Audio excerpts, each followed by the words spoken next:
All right. We got Kevin Stewart Swain in person on bass guitar and producer of Static.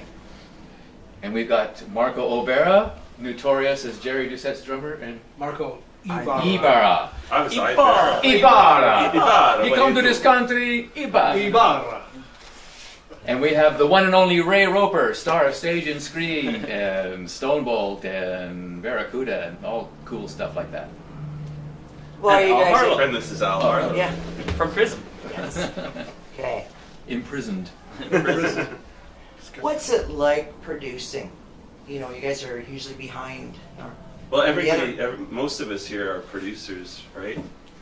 So In one way or another, yeah. we've all Yeah, we got produced a couple of kids each, don't we? But it can be a God complex thing, can't it? If you let it get out of hand. There's Al's worked with the biggest producers in the world: Bruce Fairbairn, Carter.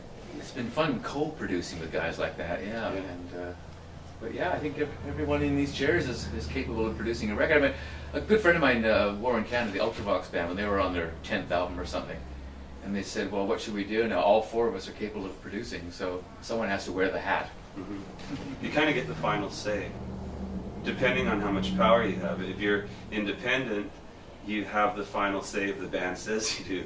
If you have a record company behind you, you can actually say, I know you hate this, but you have no choice.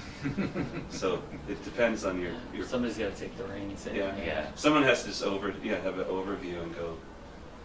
And then there's that that thing on the internet about mixing where the skeleton is at the console and there's cobwebs all over him, and he's like, I'm just about finished the mix. So you never finish a mix, you just abandon it. Yeah, that's right. For you guys. Well, You know, it's a real I can privilege and confirm honor that. to play with these guys. I mean, these guys they've got hit records. They've been doing it for years. This is my opinion, my point of view here.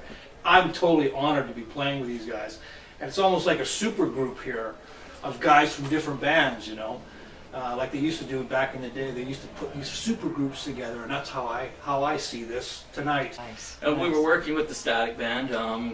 Kevin spearheaded the project, so we recorded and did some parts, did some guitar parts, some mixing, some producing and stuff. So we've been inherently connected with the Static Band, so it's kind of a natural progression to have them, you know, on the same bill and stuff, and share the show a bit too. So it's live and let live, and you know, you help me and I'll help you kind of thing. Yeah, they become really good friends in that. Yeah. I mean, they actually, when Ray recorded them, they stayed at his house, a few of them, Yeah. and we got to know each other real well. Love those guys. Yeah. Funniest moment. Mm-hmm. Trying With to. those guys? Yeah. Was there any funny moments? Yeah, getting up here was pretty fun. Let's not go there. We don't It speak ain't of over. As a matter of this. fact, we have no way of getting home. Snip, snip. You got some entrance points on that? All I'm trying to right. think of funny moments with the Static. Is that what you're meaning? Yeah. Well, it's producing, right? It's more like gut-wrenching moments than funny. I can't think of anything all that funny. I wish I could. It was described to me as hours and hours of boredom interspersed with moments of abject terror. Did I erase that? Oh my god! I even pushed the record button. Yeah. That was great. Do it again. Yeah. What's it like to be on the stage playing again? I don't think we've really left, but as Marco was saying, this combination of people, for some reason I drew the short straw, and the band was Al Harlow and friends. You see, if it doesn't work out, then my name's on the on the chopping block, you know. And then if it works out, I don't know what happened. Then we change the name of the band.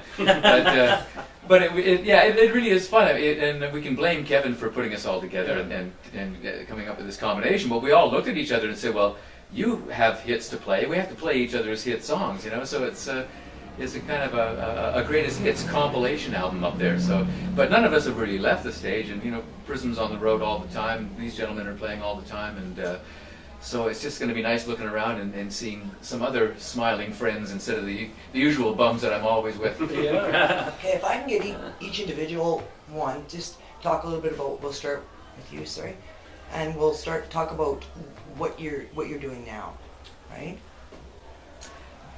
Well, I under the surface, I think one of the reasons why we ended up coming under this name was that we've started, Kevin and I started going back into the studio, and we're going to do like a new body of work, you know. So I got some things that I just have to get off my chest, and so Kevin's been very supportive. And with any good fortune, if I behave myself around these guys, maybe we'll go into the studio ensemble and do this. So yeah, it kind of came out of the studio work that we're doing right now. So there's one brand new track that we're going to do tonight called Let It Go, written by a friend of ours, and we kind of stumbled in the studio. We were originally helping out the songwriter and the production team, and then I turned around and said, well, what's this song for?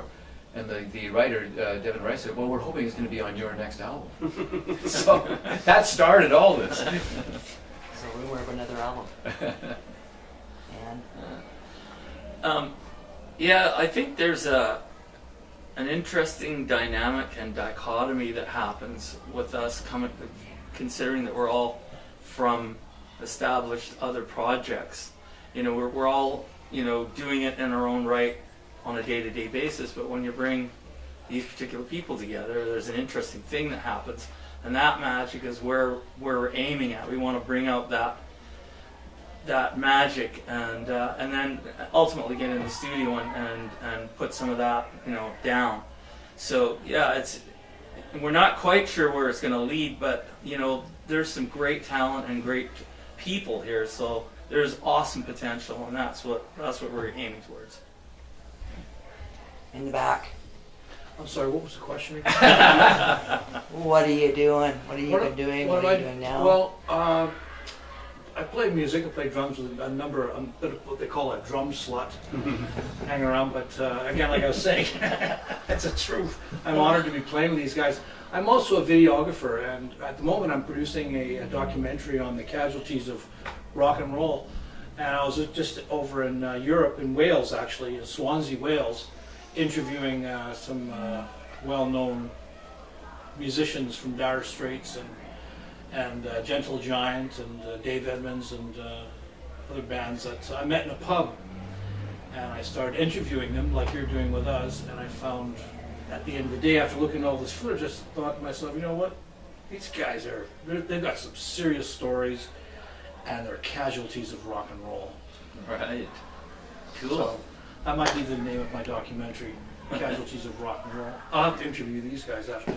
We're going to change the name of this band, The Casualties of Rock and Roll.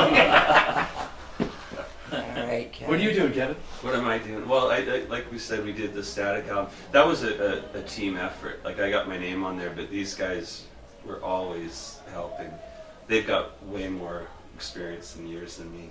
And between Ray and Al, the things they've done to keep me going has been amazing. So it's awesome playing with both of them. I really wanted them to work together, so I'm loving just hearing you two guys together. Marco's like just becoming a super good friend. Yeah, it's nice. And it's great playing.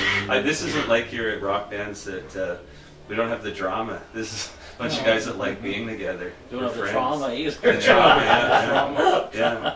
But I've been doing that, and I've been playing for Alan. I'm really into making music together, and I play with Stonebolt too with Ray. So Yeah, we're doing some dates this year. Yeah. So we keep Stonebolt alive with, you know, various kind of summer festivals and state fairs and stuff like that. Okay. And do it just to keep the name alive and to have some fun with it rather than, you know, pay your bills or whatever.